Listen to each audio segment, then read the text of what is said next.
카스닥, 우리나라엔 코스닥이 있다면 뉴스쇼에는 뉴스닥 있습니다. 월요일의 코너 뉴스쇼 증권시장 뉴스닥. 오늘 세미래정책연구소 허성모 소장님 나오셨어요. 어서 오십시오. 예, 반갑습니다. 그리고 이준석 바른정당 노원병 당협위원장 지금 방송국 바로 앞까지 왔습니다.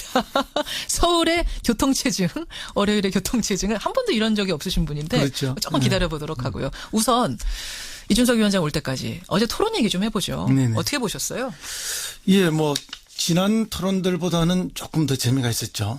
예, 또 그리고 뭐 규칙이 조금 변하면서 공평하게 말할 수 있는 기회라든지 이런 게 있어서 보기에는 조금 나아졌는데 2차보다는 확실히 나았어요. 예, 그렇습니다. 그럼에도 불구하고 예. 더 깊이 한 발 더 들어가는 정책 토론은 되지 못하고 맞아요. 어쨌든 뭐 비난이라든지 네거티브라든지 예. 뭐 이런 감정 싸움 이런 느낌이 좀 많이 나서 약간 안타까움이 있었습니다. 제일 기억에 나는 뭐 단어랄까? 뭐 문구랄까? 어느 부분이 제일 기억에 남으세요? 글쎄요, 뭐 제가 또 이렇게 하면 특정 후보 편든다 할까봐 겁은 납니다만. 아니, 객관적으로 얘기해 주세요. 객관적으로. 아니 뭐 제가 MB 아바타입니까? 라든지, MB 아바타. 예, 뭐 이런 안철수 예, 그런 거는 이제 물론 그런 이제 네거티브를 당하는 입장에서는 한번 그런 공격을 하고 싶은 마음은 있지만 그래도 대선 후보 토론인데 너무 뭐 그게 뭐 그렇게 해서 뭘 어쩌겠다는 건지. 그게 제일 기억에 예, 그래서 조금 그런 부분에 실망했고. 그다음에 뭐 역시 이제 모든 분들이 홍준표 후보를 집중해서 공격을 했는데 예, 뭐 홍 후보 당연히 공격을 받을 만한 원인 제공을 하시긴 했지만 그 공격보다는 좀 정책 공격 쪽으로 더 집중했으면 좋았지 않았나 이런 생각이 듭니다. 그런 생각 드시죠. 어제 돼지 흥분제라는 단어는 안 나왔죠. 예, 뭐 아주 구체적인 단어까지는 안 나왔지만 어쨌든 뭐 강간 미수라든지 모의라든지 업무라든지 이런 아주 험한 말은 다 나왔죠. 나왔습니다. 예, 어제 여러분은 어떤 단어, 어떤 공방이 제일 기억에 나세요? 박지원 상황론 뭐 이런 거 나왔었고 성범죄 모의 얘기 사퇴 공방 나왔었고 송민수 문건 거짓말 공방 나왔었고 이준석 위원장 어서 오십시오. 네, 안녕하십니까. 딱 맞게 들어오셨어요. 예, 내부 순환로 막히니까 조심하십시오. 조심하십시오. 교통 상황 전해주셨고 그 TV 토론 얘기 지금 막 나누고 있었거든요. 예. 어떤 게 그 이준석 위원장은 제일 기억에 남으세요? 어떤 공방? 저는 솔직히 말씀드리면 뭐 홍준표 지사의 방어적 모드 그리고 안철수 의원의 뭐라 해야 될까요? 실망입니다. 그 발언. 누구님 실망입니다. 이런 거 제일. 결국 그러면 안철수 후보가 제일 기억에는 지금 많이 남았다는 얘기네요. 그렇죠. 그게 이제 득이 되든지 이게 독이 될지 모르겠지만 하여튼 가장 많은 이슈는 안철수 후보가 뿌린 거예요. 예, 그래서 대선답게 좀 큰 이슈를 가야 되는데 뭐 자기 신상이라든지 또 자기에 대해서 네거티브가 들어갈 때 그 못 견뎌내는 이런 모습들이 이제 국민들에게 약간 실망스러운 모습을 비치지 않았을까. 2차 토론 때는 오히려 뭐 좀 분노한다든지 패요하는 모습, 또 적극적인 모습. 오히려 지난번 토론은 좋았는데 어제 토론은 약간 부족하지 않았나 그런 느낌이 그런 들었습니다. 생각 드셨어요. 4033님 TV 토론은 누구를 뽑겠다 결정하는 것보다 진짜 저 후보는 안 되겠다. 이런 식으로 안 될 사람을 골라내는 시간이었다고 이분한테는 그런 말씀하셨고 전영자님은 어제 토론은 미래는 없고 과거만 있는 것 같았습니다. 이런 얘기들 보내주고 계세요. 자, 보내주시고요. 우리는 뉴스닥 들어가죠. 상한가 하한가. 상한가부터 보겠습니다. 허 소장님. 예, 저는 안보 이슈를 상한가로 꼽았습니다. 안보 이슈 자체를요. 예, 잠깐 기다리세요. 이준석 위원장. 저는 뭐 올드보이라고 이렇게 뽑아봤는데요. 올드보이죠. 두 분 다 좀 아리송한 쓰레기 같은 얘기를. 허성무 소장님 왜 안보 이슈가 상한가입니까? 예, 뭐 안보 이슈는 역대 대선에서 언제나 상한가로 마지막에 나옵니다. 특히 이제 보수 세력의 최후의 카드이기도 하고요. 또 자신들의 부패나 부도덕을 은폐하기 위해서는 더 뭐 안보 이슈를 팔 수밖에 없는 거였는데 이번에도 뭐 사드 논란이라든지 주적 논란 그다음에 송민숙 해고론 논란 이런 것들이 뭐 다 사실 안보 이슈 아니겠습니까? 그래서 이제 주적 논란이야 뭐 우리가 너무나 국민들이 잘 알고 계시죠. 3년간 6.25라는 전쟁을 했고 그 이후에도 끊임없이 경쟁과 대결을 하기 때문에 그렇죠. 그런 개념이 당연히 있는 것이고 또 동시에 헌법의 평화 통일을 추구해야 될 대상이지 않습니까? 그렇다 보니까 교류 협력도 해야 되고 또 뭐 노태우 정부 때 남북 교류에 관한 기본 합의도 있고 또 그런 기본법도 발의가 됐고 그다음에 김영삼 정부 때는 유엔에 동시 가입도 하지 않았습니까? 그렇기 때문에 어떤 그런 대결에서의 적의 개념도 있지만 동시에 교류 협력과 평화 번영의 대상이기도 동반자이기도 하고. 예, 그리고 이제 뭐 국가 간의 외교의 대상이기도 하기 때문에 어떤 대통령 후보나 그 선거 과정에서 적이냐 아니냐 이것만을 강요해서 예스냐 노냐를 묻는 것은 좀 유치하고 단세포적이다. 어떻게 하면은 이런 복잡하고 다양한 그런 성격들을 잘 이용하고 활용해서 외교와 북한 문제를 끌어갈 것인가 하는 깊이 있는 정책 토론을 해야 되는데 정치적 공세로 안보 이슈를 쓰는 것 때문에 좀 안타깝다는 생각이 듭니다. 그런 의미에서 안보 이슈가 상한가긴 상한가지만 씁쓸한 상한가다 이 말씀. 그렇습니다. 이준석 위원장은 어떻게 생각해요? 사실은 그걸 제일 지금 주도하는 사람이 바른정당의 유승민 후보거든요. 그렇죠. 저는 그러니까 사실 안보에 있어서 경직성을 가지면 안 된다는 입장엔 동의합니다. 원칙적으로. 근데 경직성에 반대되는 말이 있다 그러면은 유연성일 거고요. 예. 경직성이랑 반대는 아니지만 그래도 비슷한 개념이 일단 모호함일 겁니다. 유연성과 비슷하게. 그런데 지금 문재인 후보가 보여주는 모습이 유연성이냐 모호성이냐에 대해 가지고는 저는 약간 모호성에 가깝다고 보거든요. 그러니까 사실 입장을 밝히지 않는 것에 가깝다라고 보기 때문에 유연함보다는 모호한지 뭔지 모르겠다. 그렇죠. 저는 뭐 애매하다. 경직되게 무조건 북한을 때려잡아야 된다 뭐 이런 것도 참 위험하다 보지만은 반대로 유연성이라는 건 상황에 맞춰가지고 적절히 이제 또 그 입장을 정하는 것도 중요한데 예전에 문재인 후보가 뭐 예를 들어 참여정부에서 있을 때는 그때는 어느 정도 유화 모드가 있었기 때문에 또 북한의 태도 자체가 또 변화를 좀 보여주려고 했기 때문에 어느 정도의 어떤 친화적인 모습을 보이는 것도 좋지만은 지금 국면이라는 거는 뭐 어떤 노력에서 불구하고 지금 북한이 좀 경직된 모습을 보이고 있는 상황 속에서는 오히려 이제 또 문재인 대표 같은 경우도 문재인 후보 같은 경우도 입장 변화를 좀 할 필요가 있지 않았나. 예를 들어 대표적으로 최근에 국민의당 같은 경우는 또 이것도 갈지자 논란이 있지만은 안보에 관한 관점을 많이 변경하고 있거든요. 사드에 저는 그러니까 사실 바꿨대요. 유연성과 경직성을 놓고 본다면 유연성을 좀 가지는 것도 안보에 있어서 나쁘지 않다는 생각하게 됩니다. 모호함으로. 네, 뭐 이렇게 충분히 지적하실 수 있는데요. 사실은 이제 이렇게 왜곡이 워낙 많다 보니까 유연성과 모호성을 이렇게 헷갈려할 수도 있고. 본인도 정확하게 설명을 못 해낼 경우도 있긴 있을 수 있습니다.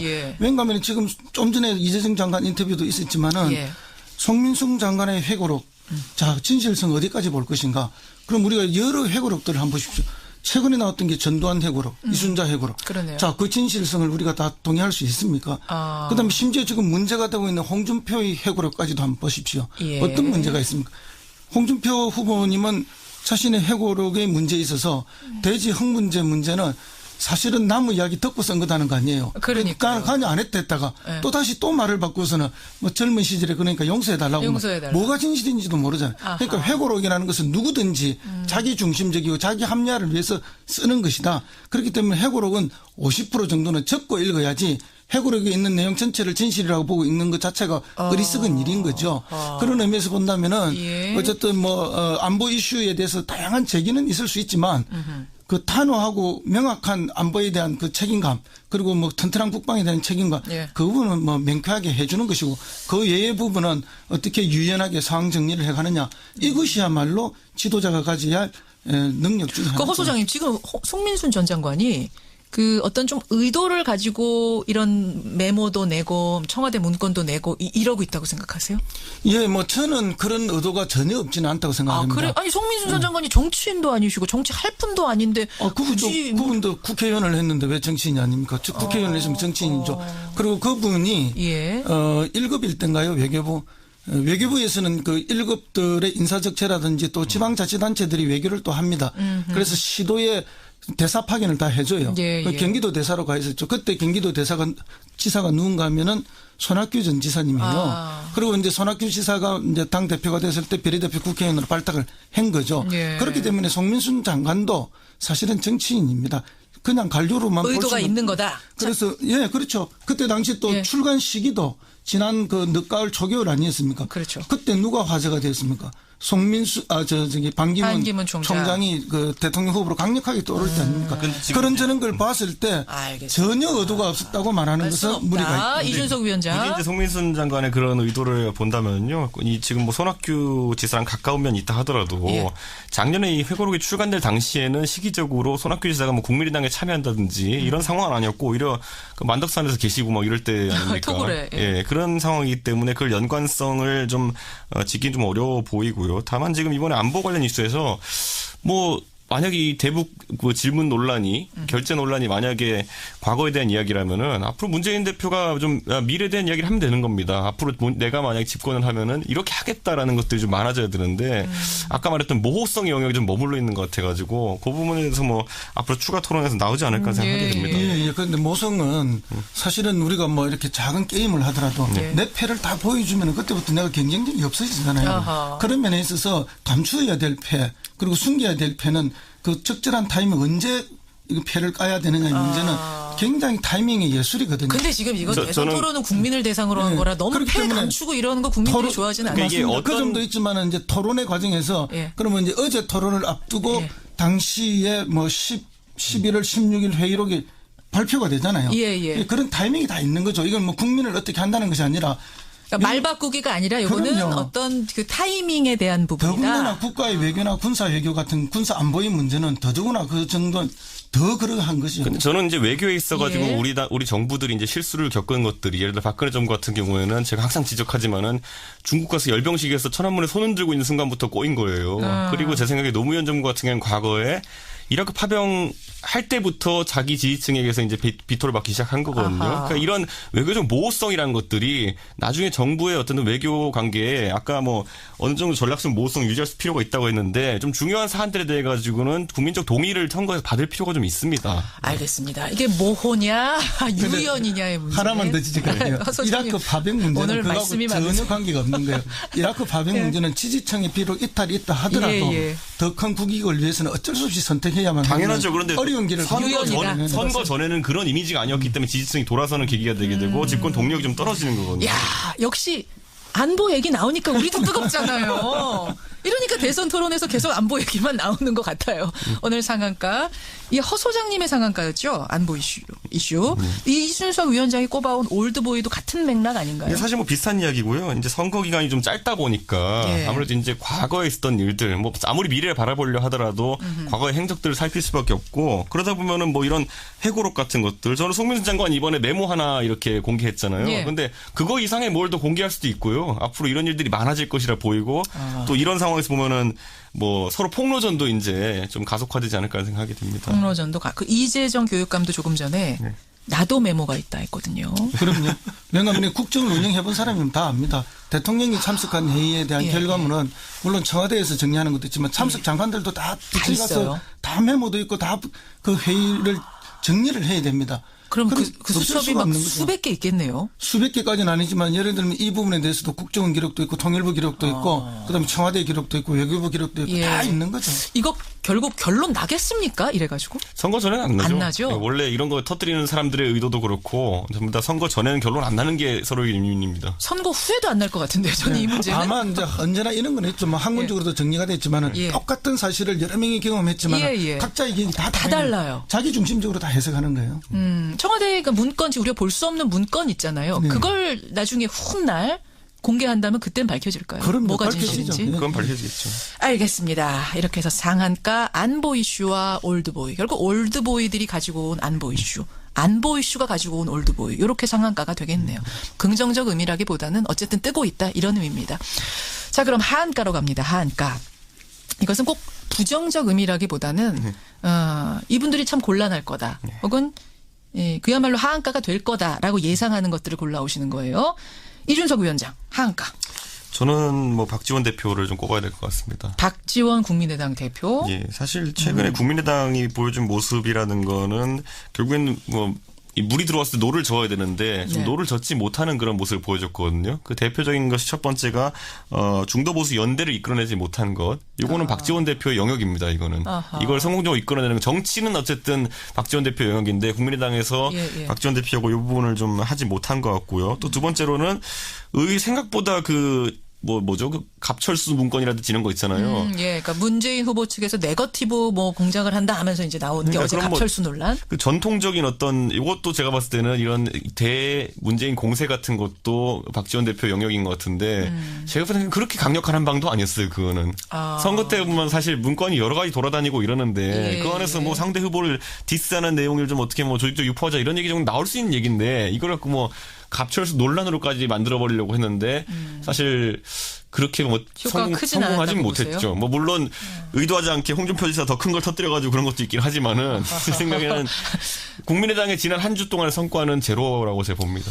저는 안철수 후보가 잘못했다라기보다는 후보들의 참모들이 크게 잘못하고 있다. 참모들이 뭘 지금 실수하고 있다고? 방금 이런 갑철수냐 뭐 MB 아바타냐 이런 질문을 하게 하면 안 돼요. 그러니까 어제 토론회에서 안철수 후보가 질문형의 공격을 했단 말입니다. 제가 갑철수입니까? 이렇게 문재인 후보는. 제가 갑철수입니까? 3번 물었어요. 그런 거는 이제 후보를 조금 수준 낮게 유치하게 만들어버리고 스스로를 격화시켜버리는 것.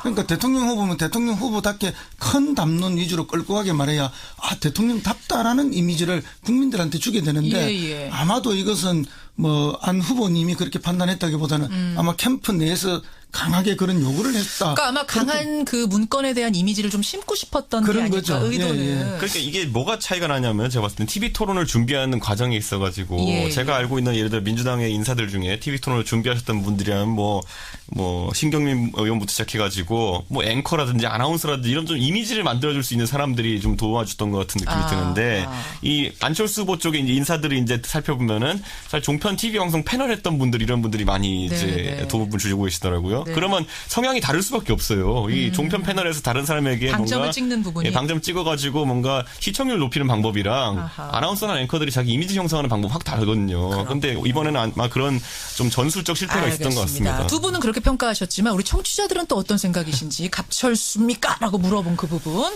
좀 보내주시고 허성무 소장의 하한가는 누구인가요? 저는 뭐 또 홍준표 후보를 말씀드리지 않을 수가 없습니다. 홍준표 후보는 하한가 몇 번째입니까? 도대체 더 내려갈 바닥도 없을 것 같은데. 왜냐하면 저도 좀 안타까움이 있어요. 뭐 이게 여러 후보들이 경쟁하는데 뭐 어느 편을 들고 이런 게 참 힘들고 또 그렇게 되다 보면 또 비난도 많고 하지만 홍준표 지사님 사실은 영남의 보수 결집이 어느 정도 일어나고 있던 상황이거든요. 그런데 이 이제 대지 발정제 또는 뭐 체험제라고 이야기하는 이야기가 터지면서 그 발목이 좀 잡힌 상황이에요. 그래서 특히 이제 이 발목은 뭐 영남에서도 조금 지체가 되지만 수도권의 보수분들이 그래도 홍준표 아니겠냐 하고 막 돌아서는 순간에 제가 볼 때 최소한 일주일이나 열 정도 주춤거리게 만드는 그런 상황이 됐다 이렇게 봅니다. 그러니까 정리를 좀 할 필요가 있는 게 자서전에다가 본인이 옛날 얘기를 쓴 거죠. 그렇죠. 12년 전에 낸 자서전에다가. 근데 하숙집에 친구가 어떤 여성에게 뭐 최음제를 먹여서 어떻게 하려고 했다는 것을 재미있게 그냥 쓴 거죠. 말리지 못했다가 이제 요체인데 책의 내용을 보면 말리질 않고 그냥 재미있게 이게 지금 재미있게 기술할 문제냐 이 부분에서 사람들이 지금 격분하고 있는 겁니다. 그렇죠. 그리고 대통령 후보를 할 분이. 그러니까 홍준표 후보가 지금 전체적으로 이런 사건 문제가 아니라 뭐 여성에 대한 인식 자체도 보면은 예를 들어 설거지 논란이든 이런 것들을 보면은 좀 문제가 있는 거 아니냐라는 이야기를 하는 사람도 있고 반대로 또 이거는 본인이 안고 있는 지지층이 좀 마초의식이 강하고 이런 좀 전통적 어떤 보수층이기 때문에 이런 말들을 오히려 쏟아내는 거 아니냐라는 그런 측면이 하나 또 있을 수 있고요. 조금 더 큰 측면으로 보면은 뭔가요? 어쨌든 박근혜 최순실 국정농단에서 우리가 정말 국격이 떨어지고 부끄러움을 느끼잖아요. 그렇죠. 그렇듯이 지금 대선 후보로 나온 또 보수를 대표하는 대선 후보로 나온 홍준표 후보의 이런 또 모습이나 태도에서 또 한 번의 국격 추락을 느끼는 거예요. 거기서 국민들이 부끄러워하는 면이 생기는 거예요. 보수만 부끄러워하는 게 아니고 모든 국민들이 아이고 이게 뭔 일이냐 이런 느낌이 있고 그다음에 이제 더 한 가지 나아가면 뭔가 하면은 한국 사회 보수라고 칭했던 사람들의 수준과 민낯이 이런 거구나. 그러면 지금까지 수많은 보수를 그렇게 싸잡으시면 안 되죠. 보수분들도 화가 나실 수밖에 없는. 물론 보수 중에 훌륭한 보수들은 그런 화가 나는 면이 있지만 어쨌든 뭐 보수와 진보의 정치 투쟁이 있지 않습니까? 그런 정치 투쟁이 있는데 자기들의 그 어떤 약점이나 부패, 뭐 부정 이런 거를 감추지 못하는 이런 모습들 또 그걸 감추기 위해서는 안보로 대받아치는 이런 모습들이 여기서도 똑같이 나타나고 있습니다. 제가 지난주에 이제 마무리 발언. 그저께 제가 이제 대구를 갔는데요. 피켓 드신 분 한 분이 눈에 들어오더라고요. 유세장에서. 원래 홍준표 지사가 이제 유승민 후보를 바라보면서 대구는 살인자는 용서해도 배신자는 용서 못한다 그랬잖아요. 그렇죠. 누가 들고 계시더라고요. 배신자는 용서해도 성폭행 미수 공범은 용서 못한다. 홍준표 후보 이래저래 하한가인 거 요거는 뭐 인정할 수밖에 없는 상황. 본인도 사과는 했습니다만 여러분 생각은 어떠십니까?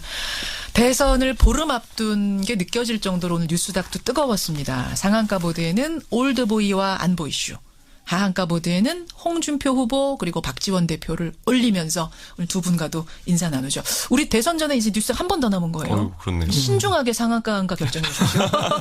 고생하셨습니다. 네, 감사합니다. 감사합니다. 오늘 뉴스닥 세미래정책연구소 허성무 소장, 바른정당 노원병의 당협위원장이죠. 이준석 위원장 함께했습니다.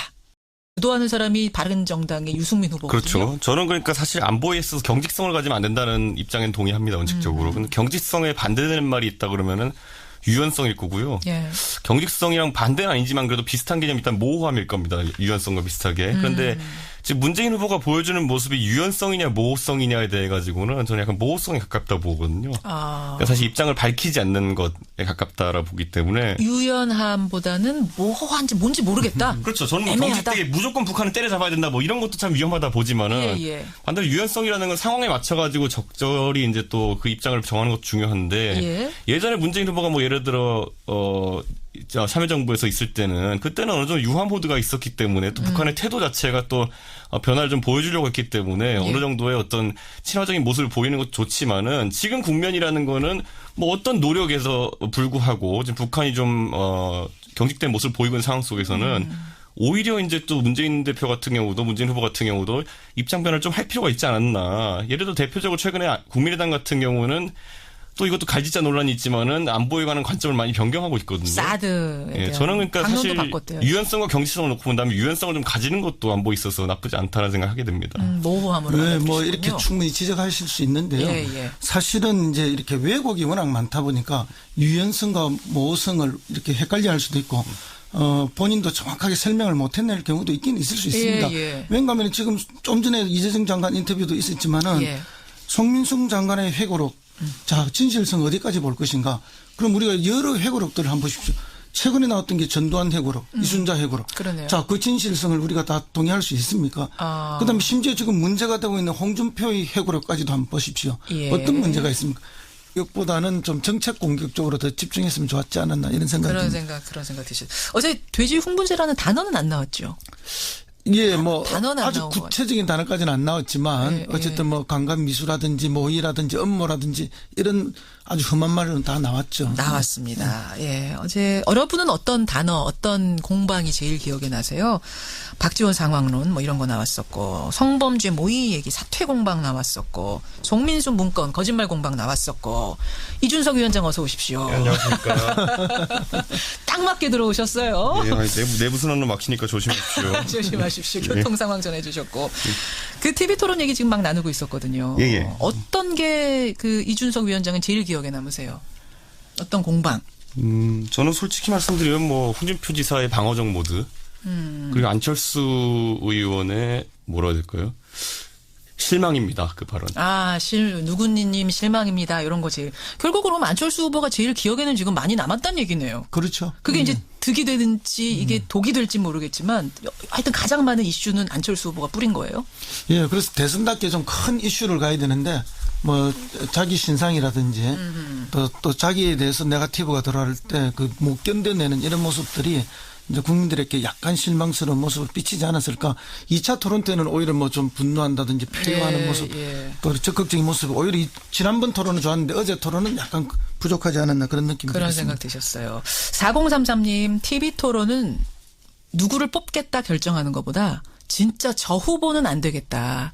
이런 식으로 안 될 사람을 골라내는 시간이었다고 이분한테는 그런 말씀하셨고 전영자님은 어제 토론은 미래는 없고 과거만 있는 것 같았습니다. 이런 얘기들 보내주고 계세요. 자, 보내주시고요. 우리는 홍준표 후보님은 자신의 회고록에 문제에 있어서 돼지 흥분제 문제는 사실은 나무 이야기 듣고 쓴 거다는 거 아니에요. 그러니까 관여 안 했다 했다가 또 다시 또 말을 바꾸서는 뭐 젊은 시절에 그러니까 용서해달라고 뭐가 진실인지도 모르잖아요. 그러니까 회고록이라는 것은 누구든지 자기 중심적이고 자기 합리화를 위해서 쓰는 것이다. 그렇기 때문에 회고록은 50% 정도는 적고 읽어야지 회고록에 있는 내용 전체를 진실이라고 보고 읽는 것 자체가 어리석은 일인 거죠.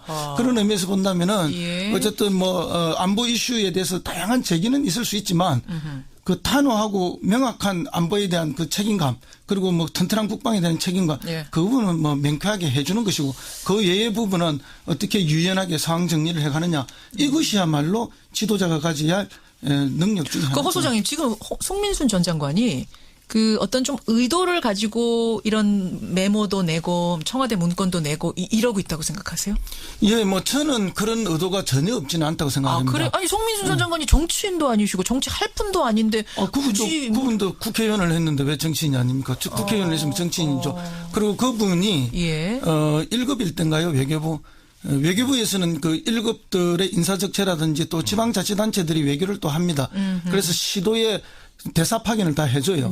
경기도 대사로 가 있었죠. 그때 경기도 지사가 누군가 하면은 손학규 전 지사님이에요. 그리고 이제 손학규 지사가 이제 당 대표가 됐을 때 비례대표 국회의원으로 발탁을 한 거죠. 그렇기 때문에 송민순 장관도 사실은 정치인입니다. 그냥 관료로만 의도가 있는 거다. 그래서 그렇죠. 그때 당시 또 출간 시기도 지난 그 늦가을 초겨울 아니었습니까? 그렇죠. 그때 누가 화제가 됐습니까? 반기문 총장이 그 대통령 후보로 강력하게 떠오를 때 아닙니까? 그런 저런 걸 봤을 때. 알겠습니다. 뉴스 딱 들어가죠. 상한가, 하한가. 상한가부터 보겠습니다. 허 소장님. 예, 저는 안보 이슈를 상한가로 꼽았습니다. 안보 이슈 자체를요? 예. 잠깐 기다리세요. 이준석 위원장. 저는 뭐 올드보이라고 이렇게 뽑아봤는데요. 올드보이죠. 두 분 다 좀 아리송한 쓰레기 같은 얘기를.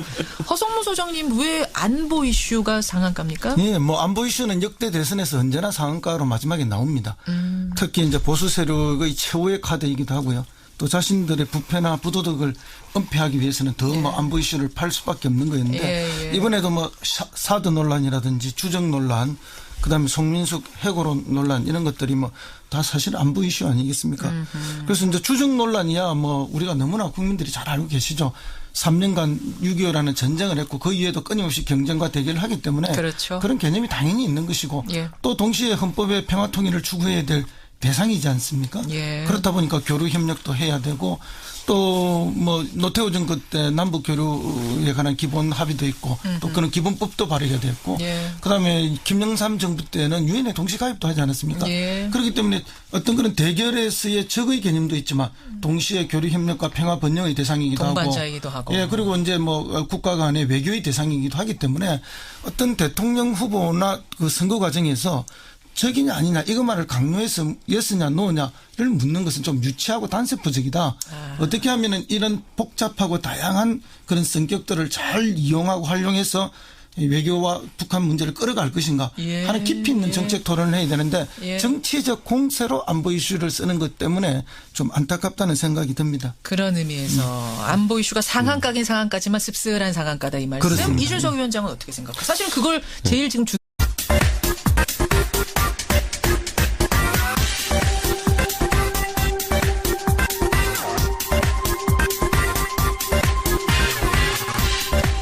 미국에는 나스닥, 우리나라엔 코스닥이 있다면 뉴스쇼에는 뉴스닥 있습니다. 월요일의 코너 뉴스쇼 증권시장 뉴스닥. 오늘 세미래정책연구소 허성무 소장님 나오셨어요. 어서 오십시오. 예, 반갑습니다. 그리고 이준석 바른정당 노원병 당협위원장 지금 방송국 바로 앞까지 왔습니다. 서울의 교통체증, 월요일의 교통체증을 한 번도 이런 적이 없으신 분인데 그렇죠. 조금 기다려보도록 하고요. 우선 이준석 위원장 올 때까지 어제 토론 얘기 좀 해보죠. 네네. 어떻게 보셨어요? 예, 뭐 지난 토론들보다는 조금 더 재미가 있었죠. 또 그리고 뭐 규칙이 조금 변하면서 공평하게 말할 수 있는 기회라든지 이런 게 있어서 보기에는 조금 나아졌는데 2차보다는 확실히 나았어요. 그렇습니다. 그럼에도 불구하고 더 깊이 한 발 더 들어가는 정책 토론은 되지 못하고 맞아요. 어쨌든 뭐 비난이라든지 네거티브라든지 뭐 이런 감정 싸움 이런 느낌이 좀 많이 나서 약간 안타까움이 있었습니다. 제일 기억에 나는 뭐 단어랄까? 뭐 문구랄까? 어느 부분이 제일 기억에 남으세요? 글쎄요. 뭐 제가 또 이렇게 하면 특정 후보 편든다 할까봐 겁은 납니다만. 아니 객관적으로 얘기해 주세요. 객관적으로. 아니 뭐 제가 MB 아바타입니까? 라든지. MB 아바타. 예, 뭐 이런 안철수 그런 거는 이제 물론 그런 이제 네거티브를 당하는 입장에서는 한번 그런 공격을 하고 싶은 마음은 있지만 그래도 대선 후보 토론인데 너무 뭐 그게 뭐 그렇게 해서 뭘 어쩌겠다는 건지. 그게 제일 기억에 그래서 조금 그런 부분에 실망했고 그다음에 뭐 역시 이제 모든 분들이 홍준표 후보를 집중해서 공격을 했는데 뭐 홍 후보 당연히 공격을 받을 만한 원인 제공을 하시긴 했지만 그 공격